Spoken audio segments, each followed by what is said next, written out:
Alhamdulillah, alhamdulillahi rabbil alamin, wa bihi nasta'inu ala umurid dunya waddin. Ashhadu an la ilaha illallah wa ashhadu anna Muhammadan abduhu wa rasuluh. Allahumma salli ala sayyidina Muhammad wa ala alihi wa sahbihi ajma'in. Amma ba'd. Faqad qala Allah subhanahu wa ta'ala fi kitabil karim wa huwa asdaqul qailin. A'udzu billahi minasyaitonir rajim. Bismillahirrahmanirrahim. Ya ayyuhalladzina amanu taqullaha haqqa tuqatih wa la tamutunna illa wa antum muslimun. Wahai orang-orang yang beriman, bertakwalah kalian kepada Allah dengan sebenar-benarnya takwa, dan janganlah kalian mati kecuali dalam keadaan beragama Islam. Ayat ini tiap Jumat khatib bacakan di mimbar. Tiap Jumat seolah-olah Allah ingatkan kepada kita, wahai Das'at, kamu lahir dalam keadaan Islam, khitan kau dalam keadaan Islam, nikahmu pakai syariat Islam, tapi hati-hati bos, belum tentu kau mati dalam keadaan Islam. Banyak orang ngakunya Islam, tapi belum tentu matinya dalam keadaan Islam. Siapa mereka? Contoh aja nih ya, contoh saja, jangan marah-marah. Ada anak sekolah, buru-buru ke sekolah, pakai motornya bapaknya, balap, langgar rambu lalu lintas, dilihat sama polisi, dikejar. Kau melanggar. Kau tidak lihat ini rambu-rambu? Saya lihat pak. Kenapa kau langgar? Saya tidak lihat bapak. Nah, ini 250.000 ini kalau di pengadilan. Saya tidak punya duit pak. Ah, kau sudah tidak punya duit, melanggar lagi. Berapa situ? Saya cuma punya 40.000 pak. Sudahlah, kau ambil 30.000, kau ambil 10.000. Uang anak sekolah dimintanya. Padahal ini uangnya bapaknya dicuri. Ini bukan polisi Indonesia, polisi India.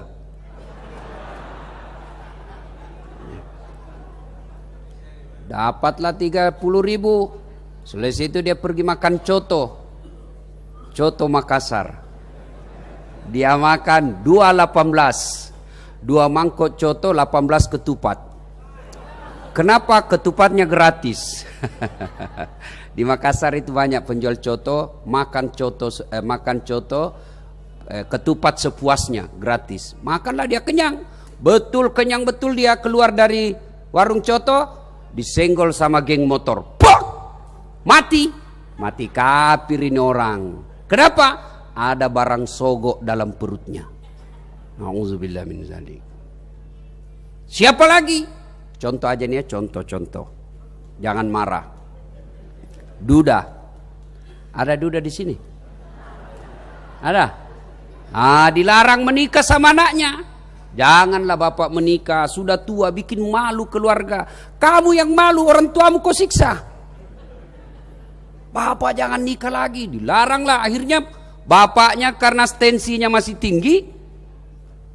Itu laki-laki bu, selama masih ada baterainya, tidak bakal pernah menyerah sama perempuan.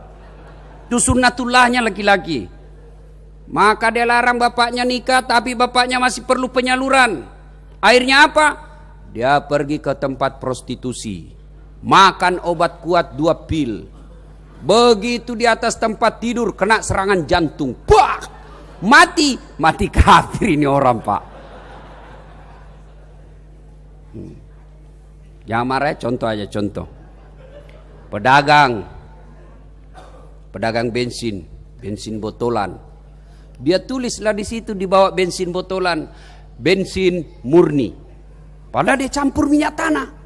Diprotes, kenapa kau tulis bensin murni? Padahal kau campur minyak tanah. Apa dia bilang? Kan namanya istriku Murni. Jadi ku tulislah bensin murni. Manusia boleh kau tipu, tapi Allah Maha tahu. Ada untunglah di situ 3.000, tapi hasil nipu orang, dia makan mati dalam keadaan kafir. Nauzubillah min dzalik. Insyaallah tidak kita akan mati seperti itu. Atau ada lagi nih contoh-contoh ya, tukang sabung ayam. Sabung ayam. Di kampungku bilang Pak Bitte. Sabung ayam. Tiba-tiba digrebek sama Kapolsek. Kejar. Tembak peringatan, masih lari, tembak peringatan kedua kalinya, masih lari, tembak peringatan ketiga kalinya, masih lari, ditembak, tembak kepalanya, kakinya dikena. Polisi India. Saya tanya, Bapak polisi sering saya tanya, kenapa itu banyak ditembak kakinya, kok kepalanya kena? Dia bilang, soalnya dia jongkok, Ustadz.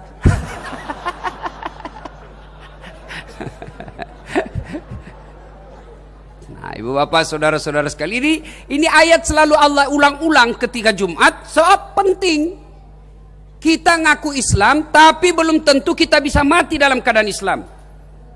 Wala tamutunna illa wa antum muslimun. Jangan kamu mati kecuali dalam keadaan beragama Islam. Diulang-ulang. Biasanya kalau ada perintah penting itu diulang-ulang. Ini ayat penting maka diulang melalui khutbah Jumat. Wa qala idzan, Allah kemudian berfirman, bismillahirrahmanirrahim.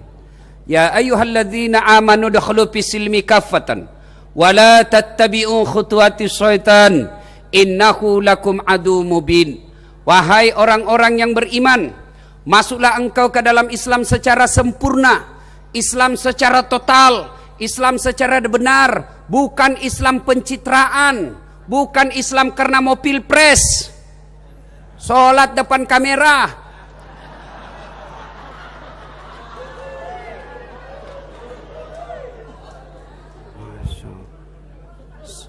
Sebelum pilpres keluar masuk pesantren cari ulama. Sudah terpilih musuhi ulama. Jangan Islam seperti itu. Ngacari kau malaikat nanti. Islamlah secara benar. Jangan karena Islam mau pil caleg. Ini politisi kalau mau pil caleg penampilannya kalah Ustadz Das'ad. Pakai songkok, pakai gamis, pakai serban, pegang tasbih, pasang baleho 4x6, Allahu Akbar. Begitu disuruh ngaji tidak tahu. Ini sepanjang jalan setiap saya pergi ceramah Pak, macam-macam foto caleg. Ada yang begini. Waduh. Bingung saya lihat caleg sekarang. Malah ada lebih bingung saya lihat Pak. Dia balik kepalanya, fotonya dibawa kepalanya Pak. Baru dia tulis siap jungkir balik untuk rakyat. Macam-macam modelnya caleg ini sekarang. Saya bilang waduh, mapa mula nih jangannya caleg ye. Mulai gila caleg-caleg sekarang. Jangan Islam, jangan Islam seperti itu. Islamlah secara benar. Wala tattabi'u khutuwatis syaitan, dan janganlah engkau ikuti langkah-langkah setan, karena sesungguhnya setan itu musuh yang nyata bagi kalian. Setan itu musuh yang nyata bagi kalian. Musuh kalian bukan ulama, musuh kalian bukan pemerintah, musuh kalian bukan tentara, musuh kalian bukan polisi. Musuh kalian adalah setan, dan setan itu adalah musuh yang nyata bagi kalian. Kira-kira ada setan tidak di tengah-tengah kita Pak? Ada Ibu? Ada. Setannya bukan uka-uka. Apa setannya? Handphone. Orang sudah ceramah masih sibuk. Setan itu HP-mu.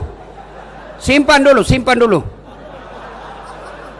Ibu-ibu yang pegang HP, selama saya ceramah saya doakan suaminya kawin lagi.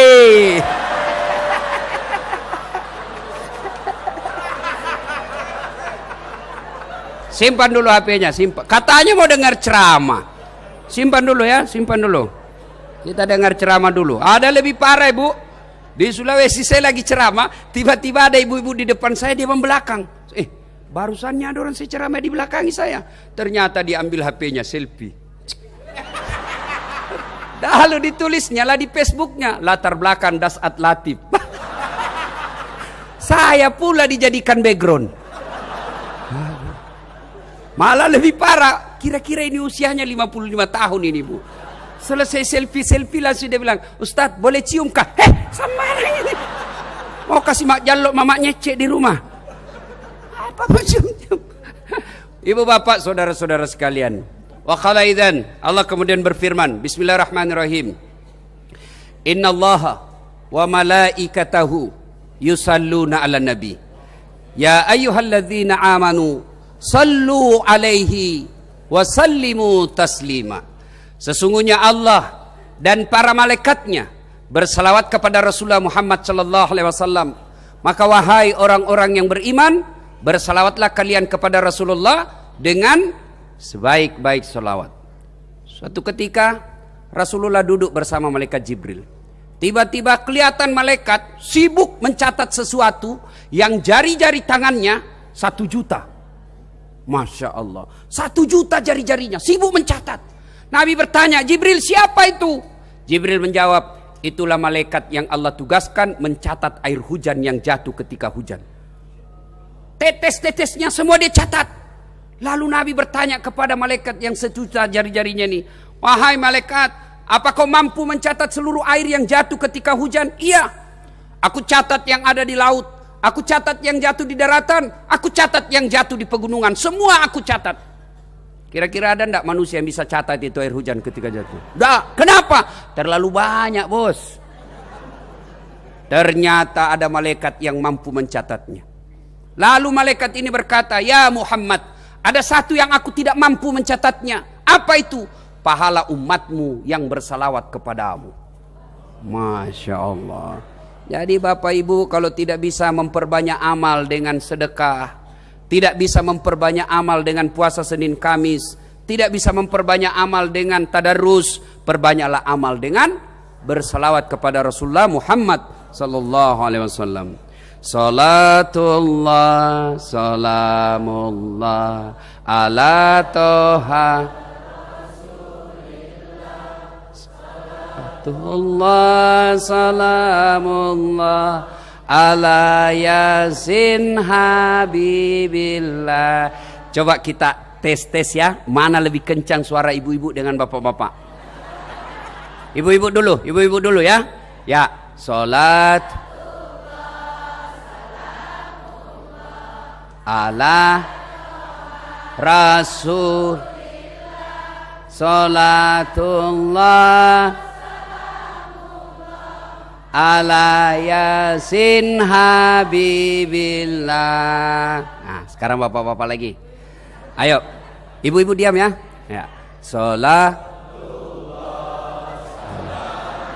Kencang. Atoha Rasulillah, sholatullah, salamullah ala yasin habibillah. Bu, sebenarnya bukan bapak-bapak yang kuat suaranya, tapi anak muda. Ibu bapak, saudara-saudara sekalian yang saya hormati, 1400 tahun yang lalu, sebelum Rasulullah hadir di muka bumi, masyarakat di Mekah disebut masyarakat jahiliyah. Jahiliyah itu ciri-cirinya bodoh dan menolak kebenaran. Ya. Pada saat itu manusia di Mekah 4 Tuhannya, Lata, Manat, Uzza, Hubal. Dan mereka membuat Tuhan berdasarkan status ekonominya. Yang sangat kaya, dia bikin Tuhannya dari emas, dia bikin kepalanya, dia bikin badannya, dia bikin tangannya, dia bikin seperti manusia, lalu dia sembah. Yang agak kaya dia bikin dari tembaga, besi, aluminium. Yang miskin dia bikin dari kayu. Yang paling miskin dia bikin dari tepung terigu. Dia ada inilah, dia bikin kepalanya, dia bikin kakinya, dia bikin perutnya. Selesai dia sembah, laparlah dia. Dia tengok baik-baik Tuhannya, lalu dia berkata, Tuhan, mari kita saling pengertian. Aku sudah menyembahmu, sekarang giliranmu memenuhi hasratku. Dia ambil tangannya Tuhannya, dia makan. Belum kenyang dia ambil kepalanya sampai tuntas. Tidak kenyang-kenyang dia makan sekalian kakinya. Sekejam-kejamnya bangsa Indonesia, sampai sekarang belum ada laporan memakan Tuhannya. Tapi Arab jahiliyah sebelum Rasulullah hadir, Tuhannya dia makan. Hadir Rasulullah mengatakan, Kul huwallahu ahad. Katakan Tuhan satu. Bingung orang Arab. Muhammad, kau gila. 4 saja Tuhan kita susah. Kau hadir pula mengatakan satu dan tak nampak lagi. Bagaimana kau mau urus kita ini? 4 Tuhan masih susah kita. Kau satu tidak kelihatan pula. Mereka tidak masuk akal. Dan pada saat itu Bapak Ibu Saudara sekalian, perempuan hina. Perempuan dianggap aib. Ibu-ibu mereka pada saat itu ketika mereka hamil, mereka berdoa kepada Tuhannya, kepada dewa-dewa mereka. Wahai Tuhan kami, janganlah anak saya perempuan. Kenapa? Mereka lahir langsung dikubur hidup-hidup. Maka terkenallah sahabat Nabi Khalid bin Walid, lahir anaknya perempuan, diambil masih dalam keadaan orok merah, direbut dari istrinya, dia kubur hidup-hidup anaknya. Dan salah satu riwayat dijelaskan, ada orang tua yang sudah punya anak, cerdas anaknya, usia kira-kira sudah SD, anaknya sudah pandai bermain, diajak nanya bermain ke belakang rumahnya. Nak, ayo gali kau pasir nak, gali pasir, gali. Dia gali anaknya, gali lagi, sampai dalam. Pas dalam dia dorong anaknya masuk. Kamu bikin malu, dia kubur hidup-hidup anaknya. Arab jahiliyah, perempuan bahkan bisa dianggap, bisa dijadikan bahan judian. Ayo kita judi, kalau kau kalah, saya menang, saya pakai istrimu 2 hari. Setuju? Setuju. Perempuan dulu hanya 2-3 tugasnya. Dapur, kasur, sumur. Sumur, dapur, kasur. Kasur, sumur, dapur. Itu aja kerjanya. Dilahirkan hanya untuk melahirkan. Maka alhamdulillah, lahir Rasulullah di tengah-tengah mereka ketika mengangkat harkat dan martabat perempuan. Ketika Nabi menjelaskan wanita adalah tiang negara, tegak negara, tegak wanita, tegak negara, hancur wanita, hancur negara. Maka ibu-ibu adalah tiang-tiang negara. Nih, meskipun sudah ada yang lapuk, ibu-ibu yang sudah muka sakaratil maut, ini. Itu sudah tiang-tiang lapuk lah itu. Tapi kau yang tiang masih kokoh, jangan juga kau takabur dan sombong di depan tiang lapuk. Kenapa? Ada tiang muda karena ada tiang tua yang melahirkan kalian. Nah, ya enak kan Bu? Masya Allah. Sayang 1000 sayang. Perempuan telah diangkat harkat dan martabatnya oleh Nabi. Tapi akhir zaman perempuan dia hina dirinya sendiri. Malah dengan isu, pikiran, emansipasi, maka wanita ingin menyaingi laki-laki. Ikut jugalah dia lomba sepak bola. Penontonnya laki-laki semua. Saya yakin yang nonton bukan bola yang ditendang dia pergi nonton. Ikutlah dia main gulat, ikutlah main seperti layaknya laki-laki. Bahkan kadangkala saya lihat perempuan sekarang lebih susah melihat paha ayam kampung daripada paha cewek di kota. Iya, mau bukti. Susah betul itu lihat paha ayam kampung. Kita harus pulang kampung dulu. Sudah pulang kampung sudah lihat paha ayam kampung? Belum. Dibeli dulu itu ayam 75.000 sampai 100.000. Sudah beli, sudah lihat pahanya? Belum. Dikejar dulu. Dia bilang punyanya, kau tangkap sendirilah. Dikejar itu ayam 1 jam dikejar. Begitu mau dikejar, mau ditangkap, naik ke atap rumah. Ditunggu lagi 1 jam turun. Sudah ditangkap, sudah kelihatan pahanya? Belum. Dipotong dulu pakai bismillahirrahmanirrahim. Sudah disembeli kelihatan pahanya? Belum. Direbus air panas 15 menit. Sudah direbus, sudah kelihatan pahanya? Belum. Dicabut dulu pahanya. Baru kelihatan pahanya. Paha ayam. Ayam kampung. Pulang dulu ke kampung. Beli 100.000. Dikejar 2 jam. Disembeli bismillah. Direbus 15 menit. Dicabut bulunya. Baru bisa lihat paha ayam kampung. Paha cewek di kota. Bapak keluar saja pinggir rumah, keluar pinggir jalan 15 menit 10 pasang paha gratis. Iya kan? Jangan bapak ketawa lalu anak gadisnya begitu. Pada zaman sebelum Rasulullah hadir, orang Arab susah yang namanya mandi. Kenapa? Saat itu susah air, padang pasir, gersang, susah air. Hadir Rasulullah mewajibkan mereka mandi. Mandi setiap selesai berhubungan badan. Bingung orang Arab. Apaan ajaran agamamu Muhammad? Air susah kau suruh kami mandi junub. Coba, bapak-bapak berapa kali mandi junub 1 bulan? Kalau Pak Aksa kira-kira berapa kali mandi junub 1 bulan ya? Coba. Arab bukan sekali 1 bulan, pertanyaannya 4 kali 1 hari mandi junub. Ibu-ibu ini yang masih pernah mandi junub ibu? Tidak pernah lagi. Masya Allah. Hadir Nabi, mereka taat. Sebelum Nabi turun, khamar bagi orang Arab bukan cuma diminum, dia mandi. Turun Nabi mengatakan haram itu khamar, mereka taat, hilang khamar. Masya Allah. Apa rahasia kesuksesan Rasulullah?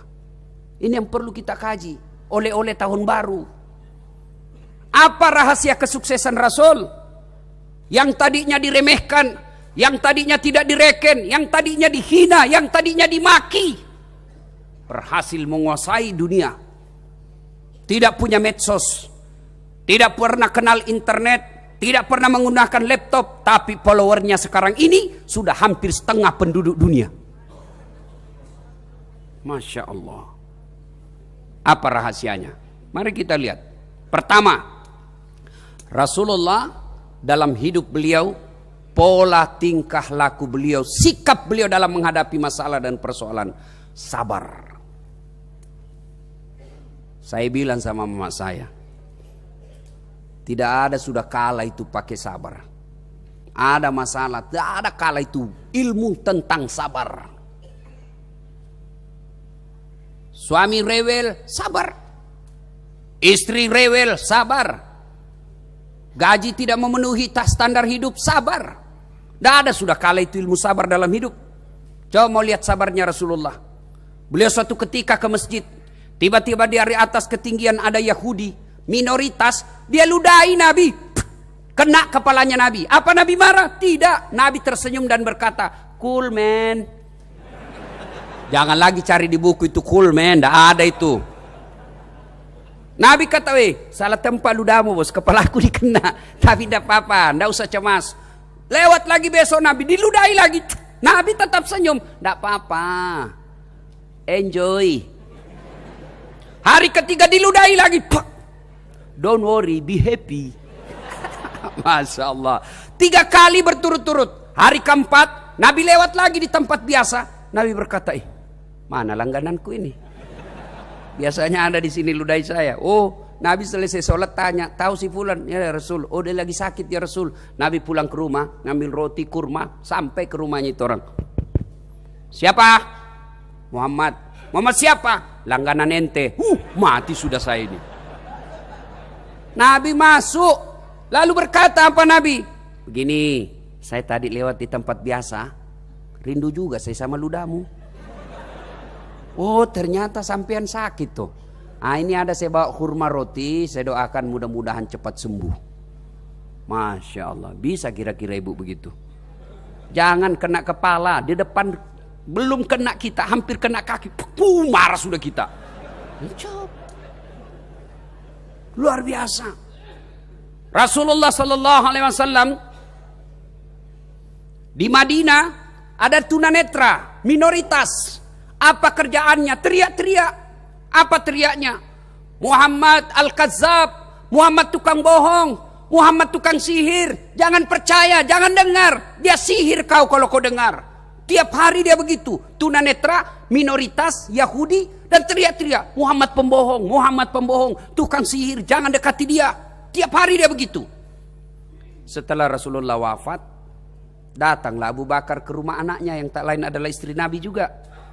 Wahai Aisyah, apa masih ada kebiasaan suamimu Rasulullah Sallallahu Alaihi Wasallam yang belum aku contoh, belum aku lakukan? Aisyah berkata, ada Pak. Apa itu nak? Itu ada tunanetra di pasar yang teriak-teriak. Itu tiap hari Nabi pergi suapi. Pergilah nak, pergilah Abu Bakar, dia suapin nih orang. Begitu dia suapin, langsung ditepis tangannya sama ini tunanetra Yahudi. Hei, siapa kamu? Kamu pasti bukan orang yang kemarin.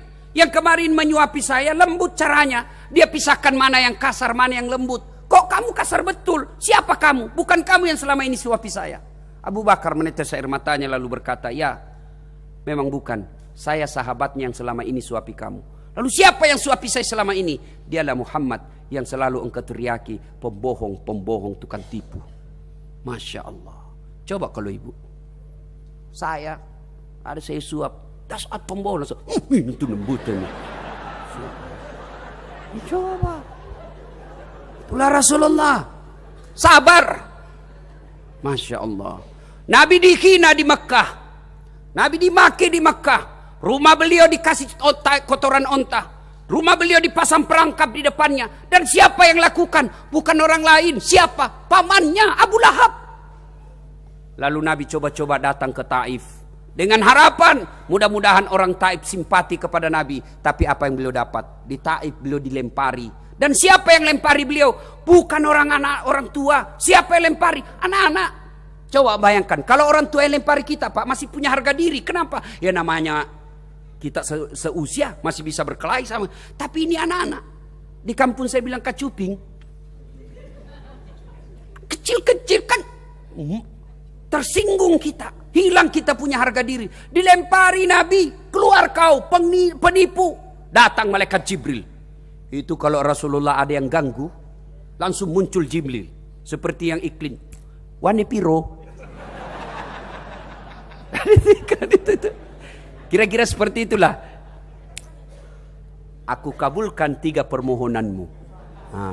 Berikan aku istri yang cantik jelita. Langsung bilang, gila lu men. Muncul Jibril lalu menawarkan bantuan. Ya Muhammad, keterlaluan ini masyarakat Taif. Saya diperintah Allah, kau berdoa saja, aku tenggelamkan semua orang Taif ini. Aku hancurkan semua orang Taif. Tapi apa jawaban Nabi? Ya Jibril, kalau Allah ingin mendengarkan doaku pada hari ini, saya berdoa kepada Allah. Ya Allah, berikan mereka hidayah. Berikan mereka pertolonganmu ya Allah. Berikan mereka petunjukmu. Mereka melakukan ini karena mereka tidak tahu apa yang aku bawa untuk mereka. Masya Allah. Dilempari malah dapat doa dari Rasulullah. Kalau saya, satu kampung datang lempar saya. Datang dandim 1 peleton. Bagaimana Ustadz? Hancurkan. Coba. Rasulullah. Sabar. Adalah yang berkata, Ustadz, sabar itu kan susah Ustadz. Sabar itu Ustadz berat. Sabar itu ada batasnya. Wallahi, selama masih ada batas maka bukan sabar namanya itu. Kenapa berat sabar? Karena hadiahnya besar. Kenapa itu sabar susah? Karena hadiahnya pun tinggi.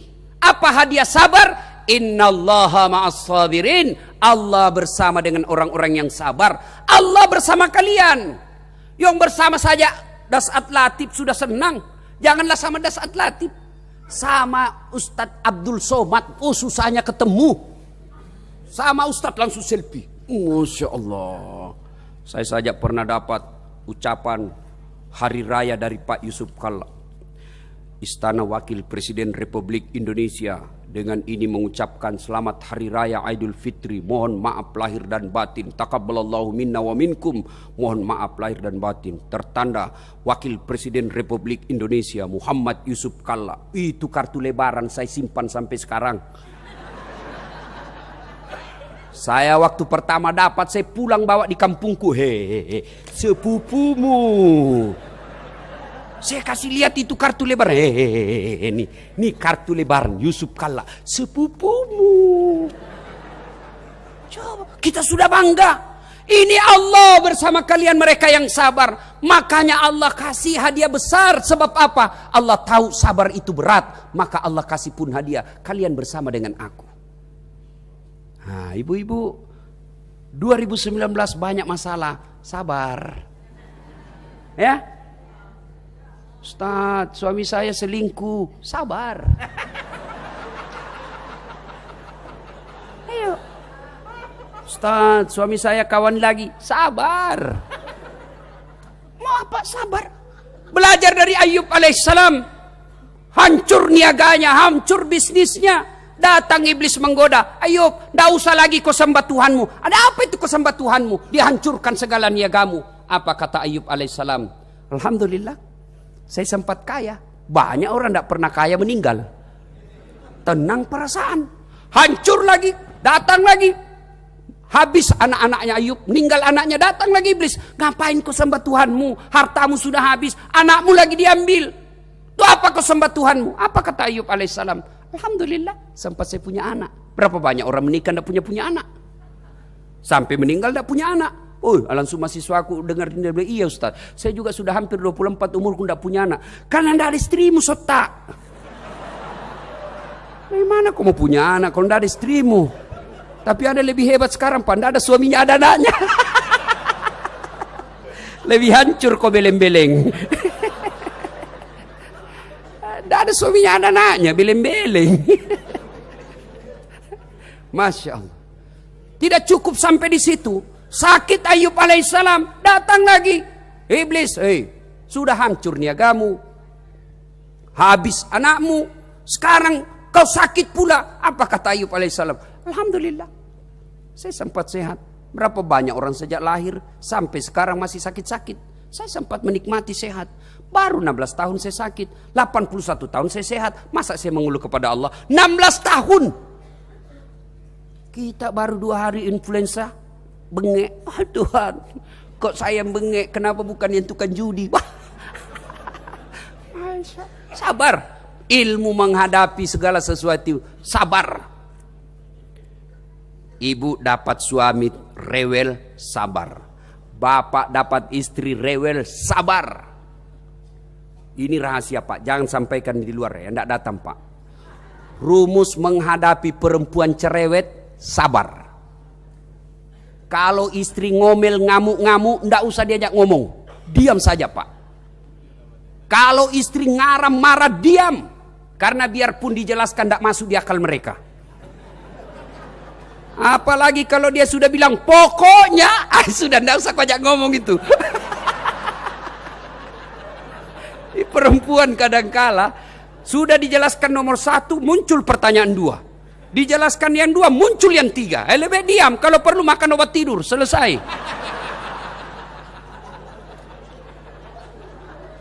Ini ibu-ibu ada salah suaminya ditahu 1 kali, itu aja terus diulas. Bertengkar lagi 2 tahun yang akan, itu lagi dia ulas. Bertengkar 4 tahun, itu lagi dia ulas-ulas terus. Padahal sudah dijelaskan. Maka rumus menghadapi perempuan, sabar, diam. Ngomel, diam aja. Karena makin kita balas, makin banyak pertanyaannya. Nah, begitu. Ibu juga jangan suka ngomel, Bella. Kalau ibu suka ngomel, tidak tahan suami di rumah. Ada pernah ibu-ibu tanya saya, Ustadz, kenapa itu suamiku tidak betah di rumah? Saya kasih saja cerita. Bu, ada juga orang perempuan suka ngomel. Akhirnya suaminya suatu ketika dia bawalah istrinya pergi beli emas. Selesai dia beli emas, senang betul istrinya. Senang betul istrinya. Lalu dibawalah ke pinggir sumur.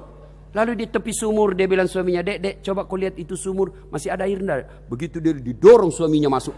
Rasai kau ngomel, silahkan di situ. Dalamnya ini sumur 14 meter. Lalu suaminya ngerokok-rokok di pinggir sumur. Tiba-tiba ada makhluk besar, tinggi, gemuk, naik. Kaget suaminya. Siapa kamu? Saya iblis jin penunggu sumur ini.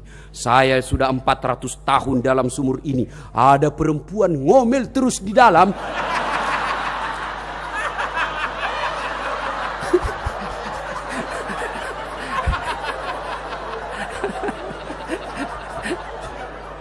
Wih, ndak betah saya. Masya Allah.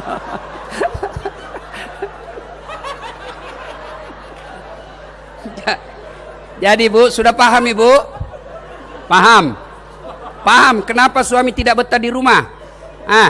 Ini saja jin 400 tahun. Baru sejam dalam sumur lari dia. Pantas kalau suami tidak betah di rumah karena ibu selalu ngomel. Ya. Jadi kalau mau suami betah di rumah, jadilah istri yang baik. 2019 ini jadilah istri yang soleha.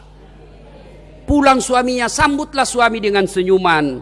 Meskipun penghasilannya seadanya saja, sabar, itulah jodohnya ibu. Kalau perlu sambut dengan lagu yang baik. Bila kamu di sisiku, hati rasa syahdu. Waduh, senang itu suami. Itu ibu-ibu dulu kalau nyanyi kan nyanyi juga. Ibu-ibu dulu nyanyi, tapi lagunya nyaman, kasih pendidikan anaknya. Suaminya pulang marah-marah dia nyanyi. Apa? Insaflah wahai manusia, bila dirimu. Masya Allah. Goyang juga Pak, tapi kepalanya aja yang goyang itu. Dialah pengasih dan itu ibu-ibu dulu ndak majelis taklim itu. Ndak ada seragamnya, ndak sarjana. Tapi lagunya menyejukkan kalbu. Sekarang ibu-ibu lagunya apa? Yo ayo, yo ayo, yo ayo. Apa ayo poligami.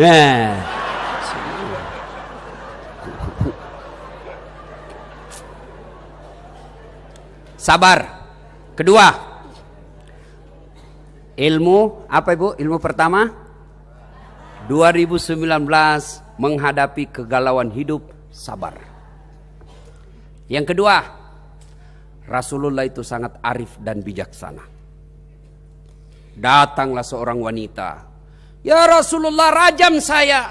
Kenapa? Saya hamil di luar nikah. Tahu rajam Ibu? Dipendam sampai di leher dikubur, lalu disisa kepalanya dilempar satu kampung sampai meninggal. Itu namanya dirajam. Andai saja syariat Islam laku di Indonesia, berapa banyak laki dan perempuan dirajam. Rajam saya Rasul, lebih saya disiksa di dunia daripada di akhirat. Saya hamil di luar nikah. Nabi katakan, oke, kau kembali dulu, pelihara janinmu, lahirkan dengan baik. Setelah kau melahirkan baru kau datang, saya rajam kamu. Datanglah, ya Rasulullah saya sudah melahirkan. Oke, kau balik dulu, kasih ASI, selesaikan ASInya. Setelah itu kau datang, saya rajam kamu. Datang lagi ya Rasulullah, selesai ASInya. Rasulullah katakan, buat dia mandiri, bisa ngurus dirinya, baru kau datang, saya rajam kamu. Datanglah perempuan ini, ya Rasulullah, sudah aku lahirkan, sudah beri ASI, sudah mandiri, rajam saya. Sampai di sini berbeda pendapat ulama tentang sejarah ini. Ada yang melanjutkan katakan bahwa Rasulullah akhirnya merajamnya dengan kemuliaannya. Rasulullah menjadi imam sholat jenazahnya perempuan ini. Ada juga pendapat yang lain mengatakan Rasulullah kemudian menyampaikan berita dari Jibril, sesungguhnya Allah telah mengampuni dosa-dosa perempuan ini. Begitu bijaksananya Rasulullah. Coba ada lagi. Ya Rasulullah, saya offside.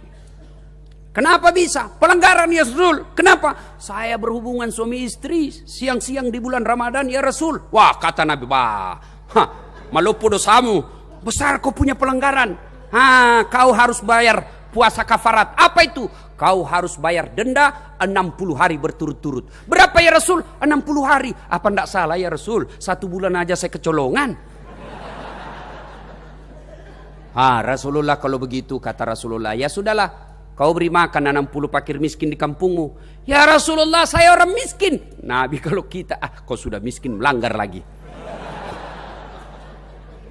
Saya orang miskin ya Rasul. Nabi katakan, kalau begitu sudah. Dia kasih kurma, ini kurma roti, kau bawa di kampungmu. Kasih, cari yang paling miskin kampungmu, kau kasih itu.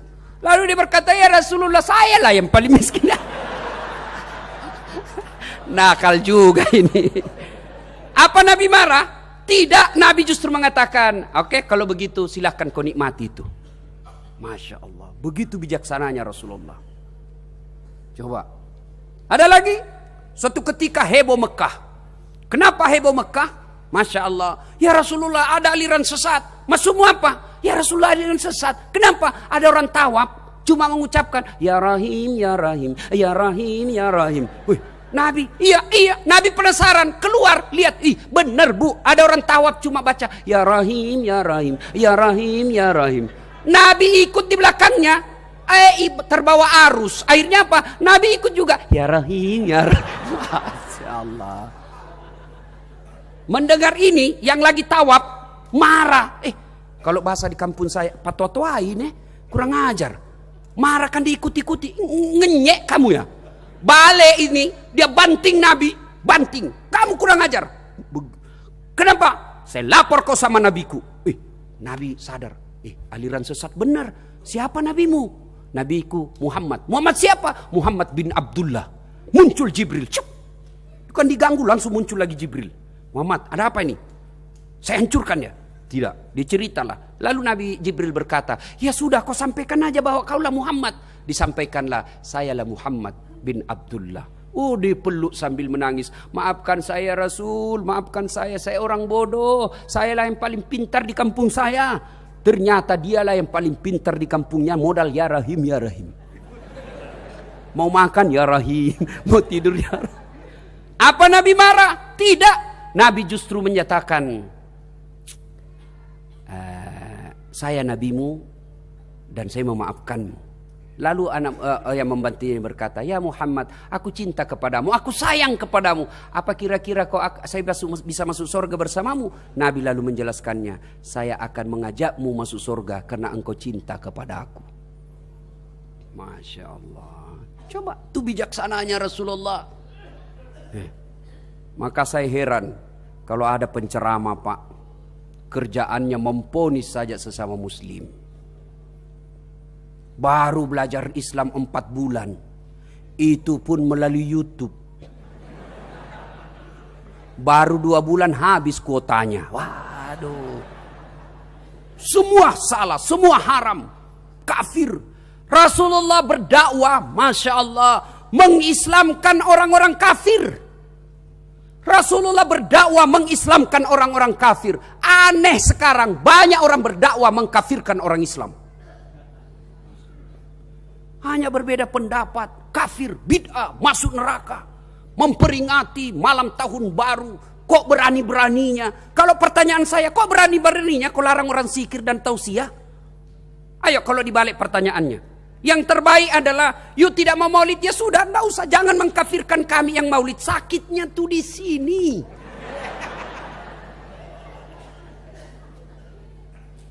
Bagaimana Rasulullah ketika datang, ada orang di masjid, kerjanya di masjid, tidur. Kalau datang Rasulullah, dia senang betul. Ya Rasulullah, assalamualaikum ya Rasul. Dia cium tangannya, tidur lagi. Beberapa hari kemudian datang lagi, ya Rasulullah, assalamualaikum, saya mencintaimu. Tidur lagi. Lalu dia berkata, ya Rasulullah, kapan hari kiamat? Nabi bilang, modal apa you mau masuk kiamat? Memang banyak pahalamu nunggu kiamat. Jawaban orang ini, ya Rasulullah, modalku karena aku mencintaimu ya Rasul.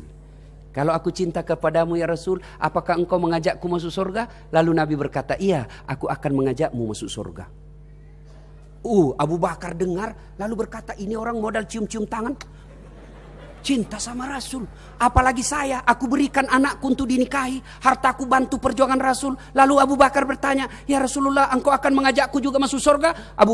Nabi menjawab, ya Abu Bakar, aku akan mengajakmu masuk surga. Abu Bakar senang di belakang Nabi, dia goyang-goyang. Masuk surga, kayak anak-anak. Masuk surga, masuk surga, masuk surga. Masya Allah. Kalau kita datang pengajian begini karena kita cinta kepada Rasulullah, kita datang maulid karena cinta kepada Rasulullah, kita datang maulid karena mau berselawat kepada Rasulullah, lalu kita anggap itu bid'ah atau masuk neraka, sesat. Aduh, gimana ya ketika ada Rasulullah pada saat itu?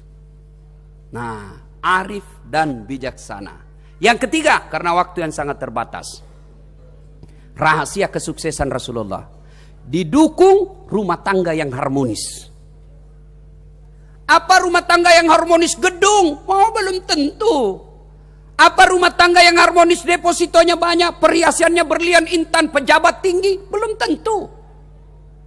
Apa rahasia kesuksesan rumah tangga beliau? 1, Rasulullah itu lelaki romantis. Mau bukti romantisnya Nabi? Seluruh istri Nabi. Ibu, ini pertanyaan tidak disenang ibu-ibu. Berapa istri Nabi, Bu? Berapa? Saya kasih hadiah kalau ada yang tahu. Pura-pura tidak tahu lagi nih ibu-ibu nih. Berapa? Berapa? 9? 11 istri Nabi. Tidak satu pun dipanggil namanya. Masing-masing ada panggilan kasih sayang. Dari 11 istri Nabi, tidak ada pun satu yang pernah kita dengarkan menyesal bersuamikan Muhammad. Coba, 11, tidak ada yang menyesal. Bapak-bapak cuma 1 istrinya.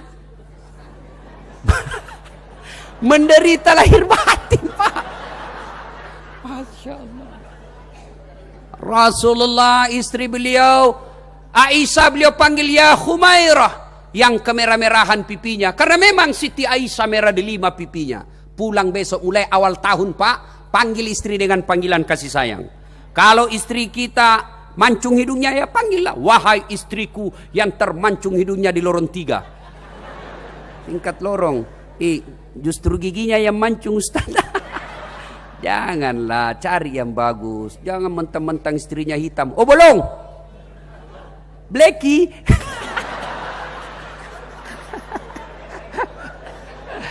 Itu. Apalagi romantisnya Rasulullah. Rasulullah itu diriwayatkan, baca buku rumah tangga Rasulullah. Rasulullah itu mandi junub bersama istrinya. Masya Allah.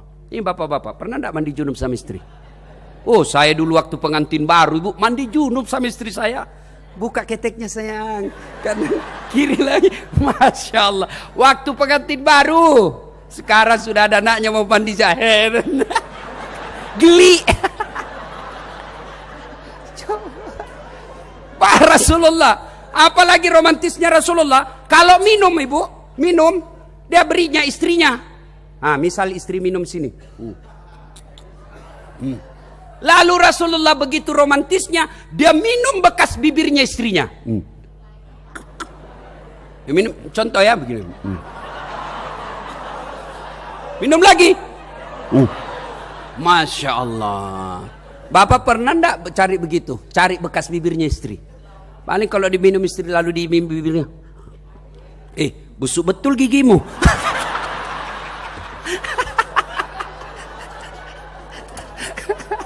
Masya Allah. Ayo 2019 bukan ganti presiden. 2019 jadilah romantis, jadilah rumah tangga yang bahagia. Ibu jangan menunggu bahagia dari orang lain. Kadang-kala juga ada ibu-ibu yang bilang, Ustadz bahagia betul rumah tangganya itu Ustadz. Dari mana ibu tahu? Itu Ustadz foto-fotonya di Facebook romantis betul sebelah. Sini dulu ibu. Bodoh dia kalau foto yang baku tarik rambut dia Facebook di Facebooknya. Dongo itu namanya, beleng-beleng. Pastilah di-share yang baik-baik. Supaya menjadi rumah tangga yang romantis, tidak ada pilihan, kita contohlah Rasulullah Muhammad sallallahu alaihi wasallam. Salatullah salamullah ala toha. Salatullah salamullah ala yasin habibillah.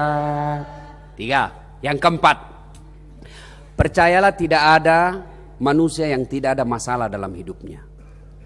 Rasulullah pun demikian. Rasulullah dalam rumah tangga beliau penuh dengan masalah.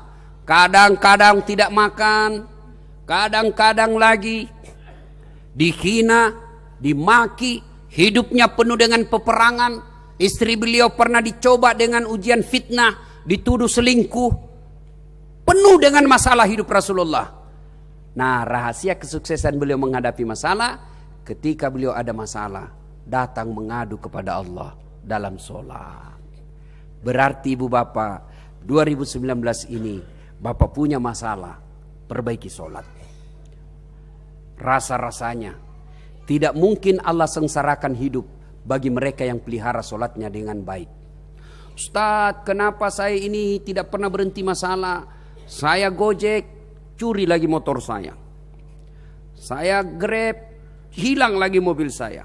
Saya dagang, bangkrut lagi. Rasanya tidak bisa hidup saya bahagia. Saya tanya, bapak sholat tidak? Itu dia Ustadz, itulah sumber masalahnya. Kenapa saya hidup ini Ustadz? Sembuh penyakit ini, muncul penyakit itu. Penyakit itu, datang lagi penyakit yang lain. Bapak sholat tidak? Kadang-kadang, itu sumbernya. Jadi kalau ada masalah dalam hidup yang tidak pernah mau tuntas-tuntas, tidak usah salahkan orang lain. Lebih baik koreksi bagaimana sholat kita. Saya sholat Ustadz, kok penuh masalah? Ya bapak sholat tapi tidak ikhlas. Hayya 'alas shalah. Asar lagi. Barusan selesai duhur. Oh, ndak ikhlas kok bos. Mestinya hayya 'alas shalah, alhamdulillah, ada waktu lagi untuk menghadap kepada Allah. Saya sholat Ustaz, kok hidupku penuh masalah? Betul, Bapak sholat tapi tidak semangat ketemu Allah. Bapak aja mau ketemu sama pejabat kan rapi, ngatur waktu, belum saatnya 1 jam dari janjian pertemuan, kita sudah rapi, ngatur waktu sebaik-baiknya. Ketemu dengan Allah, pakaian seadanya. Sholatnya ala kadarnya. Ketemu dengan Allah tidak semangat. Allah. Alhamdulillah. Maliki yaumiddin. Iyyaka. Apa pernah Bapak dengar Nabi sholat seperti itu garu-garu pantat? Nah. Ayo. Jadi tidak usah salahkan siapa-siapa. Koreksi sholatnya. Saya sholat Ustaz, tapi kayak ditiup angin.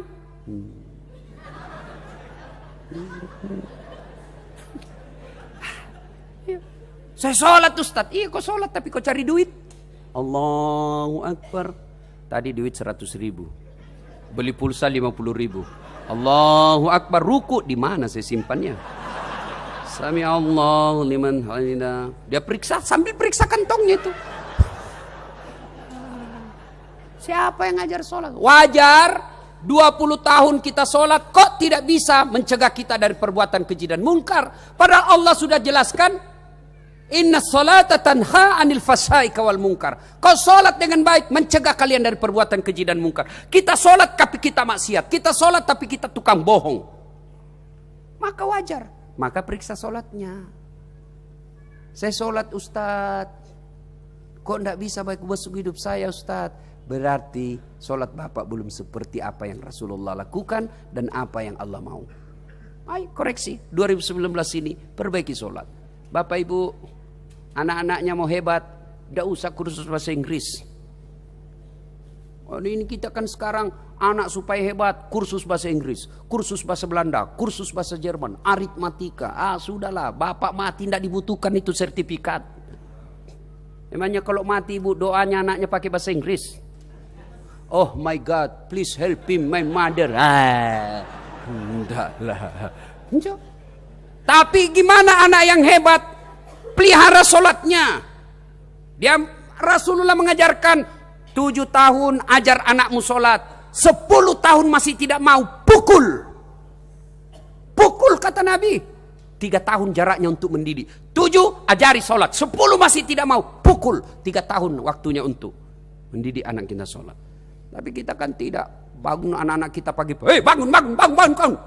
Pergi sholat, jangan terlambat. Bangun, suruh dulu sholat. Biar kau terlambat, yang penting kau sholat. Biar kau terlambat masuk sekolah, yang penting kau sholat subuh dulu.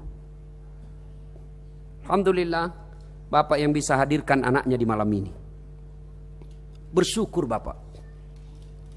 Kenapa saya heran Pak? Ada orang berhasil membawa anaknya ke Bandung, ke Bali, ke Kuala Lumpur ketika anaknya ulang tahun. Kenapa ketika iktikaf Bapak tidak mampu bawa anaknya ke tempat begini? Ini fakta.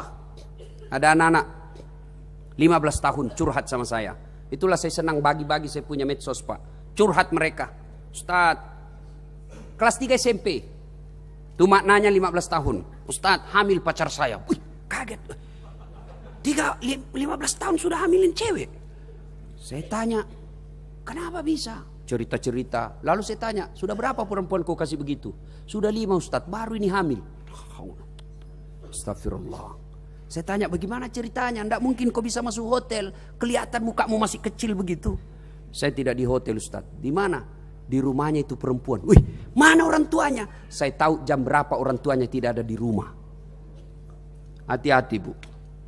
Jangan sampai anak kita berkata, belajar kelompok Mak, tidak ada orang tua di situ ada anak-anak kita pesta seks. Hati-hati.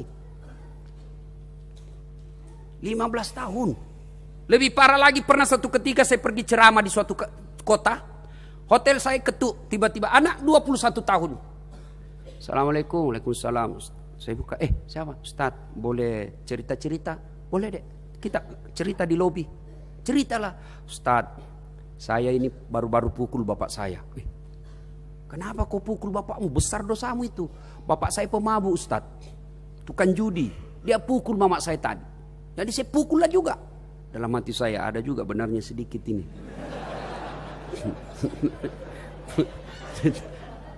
Sudah, tidak boleh. Lain kali kau tidak boleh. Lebih baik kau mengalah, kau tinggalkan kampungmu seperti yang diajarkan kepada Ibrahim. Terus, ini Ustaz. Dia cerita-cerita ketika usianya kelas 1 SMP, dia sudah berhubungan badan. Kepada siapa, Bu? Sepupu sekalinya. Fakta. Bagaimana caranya? Kau pacaran? Tidak. Suka sama suka Ustaz. Berapa lama kau begitu? Sampai kelas 3 SMA. Kau tidak dicurigai? Tidak, kan sepupu Ustaz. Saya berhadapan rumah. Dan anehnya, makin saya tanya lagi. Setelah itu dia katakan apa? Setelah perempuan itu sepupuku menikah Ustaz, saya begitu juga dengan paman saya. Pamannya, saudaranya ibunya. Berarti dia laki perempuan oke. Na'udzubillah min zalik. Nah, ibu bapak kontrol pelihara anak-anak kita. Tidak ada gunanya kesuksesan yang kita raih. Bapak rajin sujud di masjid, tapi kalau anak-anak berantakan, demi Allah, anak itu yang akan menyengsarakan bapak dunia dan akhirat. Ini yang perlu kita perhatikan sekarang, Pak. Anak-anak kita, generasi muda Islam. Siapa yang rusak anak-anak kita sekarang, Pak? Handphone.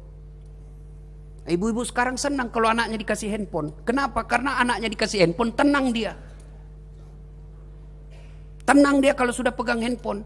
Maka anak-anak kita sekarang lebih aman sama kakek neneknya daripada sama ibunya. Kenapa? Karena kalau ibunya sibuk dengan medsosnya, kakek neneknya tidak punya medsos. Akhirnya apa? Waktunya betul untuk cucunya. Demi Allah, ibu.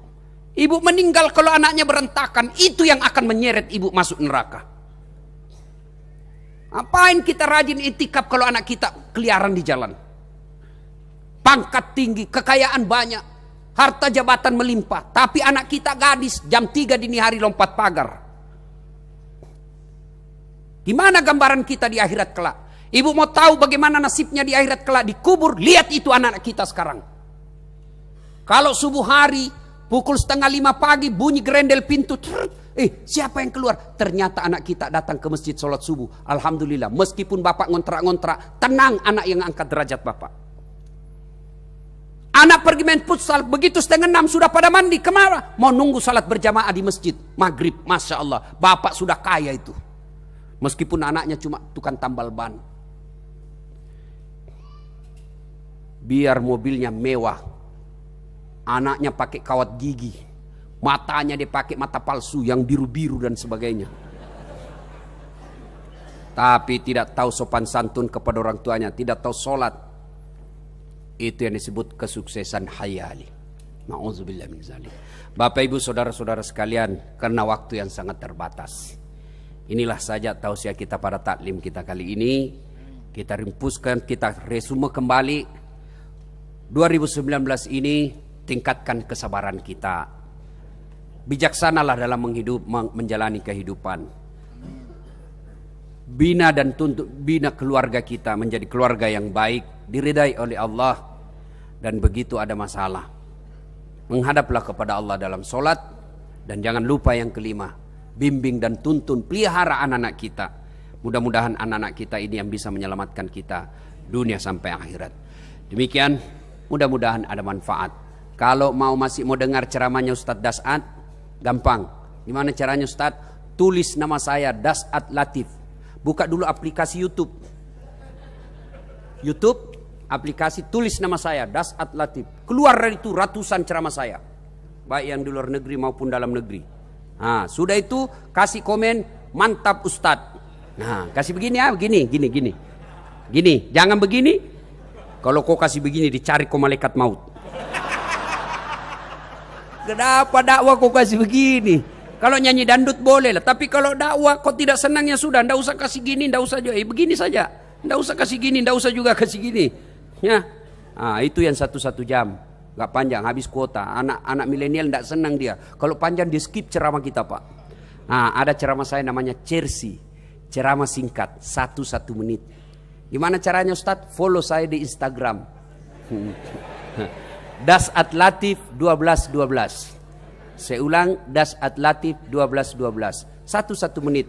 Yang upload saya terakhir, tempat-tempat mustajab dalam berdoa. Itu 1 menit sudah dapat ilmunya 1 kitab. 1 kitab dalam 1 menit disampaikan. Chelsea, ceramah singkat. Follow saya, Das@latif 1212.